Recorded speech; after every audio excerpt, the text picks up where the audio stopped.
সংসার জীবনে মেয়েদের কাজ যেন একদম ফুরাতেই চায় না। সারাটা দিন এত এত পরিশ্রম করার পরেও যেন কাজ শেষই হতে চায় না। এত এত কাজ করার পরেও কিন্তু প্রিয় মানুষদের কাছ থেকে কখনোই শুনতে পাওয়া যায় না যে অনেক কাজ করেছি।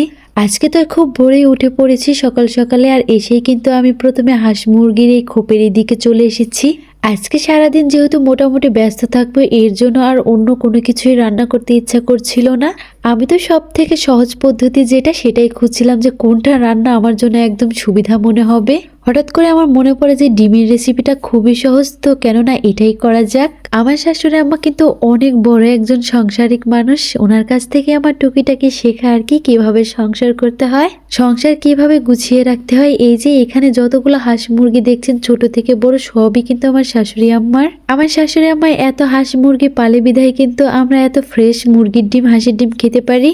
আমাদের নিজেদের জন্য কিন্তু কখনোই ডিম কিনে খেতে হয় না, শুধু আমার ছেলের জন্য ডিম কিনতে হয়, কারণ ও হাঁসের ডিম খেতে পারে না। এখানে এই যে যতগুলো ডিম দেখছেন এই মোটগুলোই কিন্তু আমি রান্না করব, আর একটা ডিম আছে ওটা আমার ছেলের জন্য, যেটা ব্রয়লার মুরগির ডিম বলে। ওইদিকে তোমাদের সাথে কথা বলতে বলতে কিন্তু আমি এইদিকে তার আগে আমি বাটা ঘষাটা ঠিক রেডি করে রেখেছিলাম।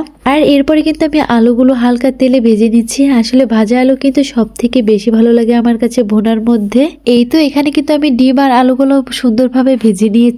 আমি এইদিকে এগুলো দেখাতে দেখাতে ওইদিকে দেখে আমার শাশুড়ি আম্মা সবগুলো মশলা একদম ভুনিয়ে ফেলেছে। এরপরে তো আমি শাশুড়ি আম্মাকে ওইখান থেকে উঠিয়ে দিয়ে আমি আবার বসে পড়ি রান্না করার জন্য। আমি বলছিলাম যে আম্মা আমি রান্না করি, আপনি অন্য কাজে চলে যান। কাজের সময় কিন্তু আমরা কেউই বাড়িতে বসে থাকি না, যে যার কাজে লেগে পড়ি। যাই হোক, এখানে কিন্তু আমি রান্না করার আগে কিছু ভাজা আলু রেখে দিয়েছিলাম, ওগুলোই কিন্তু আমি এখন টুকটুক করে খাচ্ছি। এখন হয়তো বা অনেকে আবার বলতে পারেন যে আপু আপনি টুকটুকটা কি বললেন। আসলে টুকটুক বলতে আমাদের এখানে আস্তে বলে, মানে যে আস্তে আস্তে আমি আলুগুলো খাচ্ছিলাম। আমার কাছে কিন্তু ভাজা আলু অনেক ভালোই লাগে। যখনই আমি আলু ভাজবো না কেন একটা দুইটা কিন্তু আমি রেখে দিই খাওয়ার জন্য। এই তো তোমাদের সাথে কথা বলতে বলতে কিন্তু আমার রান্নাটা প্রায় শেষের দিকে। এরপরে আমি কিন্তু সোজা একদম ছাদে চলে আসি।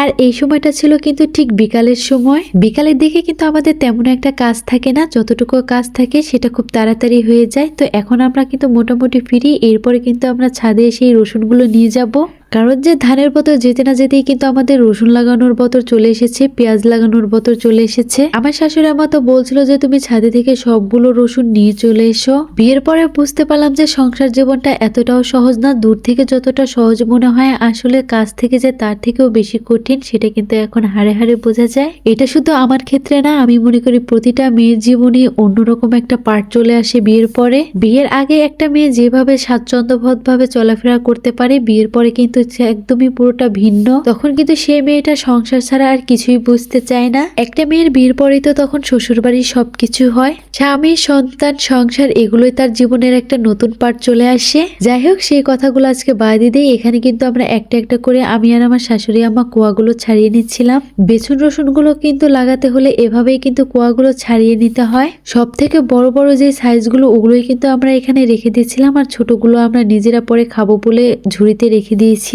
রসুনের কোয়া ছাড়াতে ছাড়াতে হঠাৎ করে আমার শাশুড়ি আমা বলে যে ছাদে না ধান শুকাতে দেওয়া হয়েছিল, তুমি একটু নেড়ে দিয়ে আসো। এই তো যে কথা সেই কাজ। এরপর আমি দৌড়ে চলে আসি ধানগুলো ছাড়াতে। তো আজকের ভিডিওটা এই পর্যন্তই। সবাই ভালো থাকবেন, আল্লাহ হাফিজ।